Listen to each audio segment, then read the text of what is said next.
નમસ્તે. એક સવાલથી શરૂઆત કરીએ. જો એક દિવસ પૃથ્વી પર નહીં પરંતુ માર્સ પર આપણું ઘર હોય તો?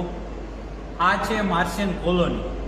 ભવિષ્યમાં માનવ વસાહત માર્સ પર કેવી હોઈ શકે તેનો એક કલ્પનાત્મક મોડલ. પણ માર્સ પર રહેવું એટલું સરળ નથી. અહીં હવા શ્વાસ લેવા યોગ્ય નથી, તાપમાન પણ ખૂબ ઓછું છે અને રેડિયેશન પણ મોટો પડકાર છે. તો પછી માણસ અહીં જીવશે કેવી રીતે? આ કોલોનીમાં રહેવા માટે પ્રેશરાઇઝ્ડ હેબિટેટ હશે, જ્યાં અંદર પૃથ્વી જેવી જરૂરી હવા અને પ્રેશર જાળવવામાં આવશે. વેધર સ્ટેશન માર્સનું ટેમ્પરેચર, એટમોસ્ફેરિક પ્રેશર અને વેધર કન્ડિશન્સ મોનિટર કરશે.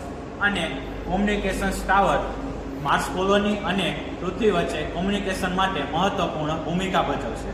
વિન્ડ પાવર પ્લાન્ટ માર્સની હવામાંથી એનર્જી મેળવવાનો પ્રયાસ કરશે. પાણી માટે આઈસ અને અંડરગ્રાઉન્ડ વોટર રિસોર્સિસનો ઉપયોગ થઈ શકે, જ્યારે ફૂડ માટે કંટ્રોલ એન્વાયરમેન્ટમાં પ્લાન્ટ્સ પણ ગ્રો કરવામાં આવી શકે.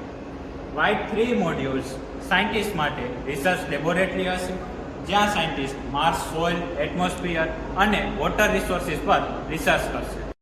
અને સૌથી ઇન્ટરેસ્ટિંગ વાત, આ કોલોની સંપૂર્ણપણે અર્થ પર ડિપેન્ડ નહીં રહે, પરંતુ સોલાર એનર્જી, રિસાયકલિંગ સિસ્ટમ્સ અને લોકલ રિસોર્સિસનો ઉપયોગ કરી સેલ્ફ સસ્ટેનિંગ બનવાનો પ્રયાસ કરશે. અર્થથી માર્સ સુધી પહોંચવા માટે સ્ટારશિપ જેવા સ્પેસક્રાફ્ટ ભવિષ્યમાં ઉપયોગી થઈ શકે છે અને યોગ્ય લોન્ચ વિન્ડોમાં આ જર્નીને લગભગ 7 મહિના લાગી શકે છે.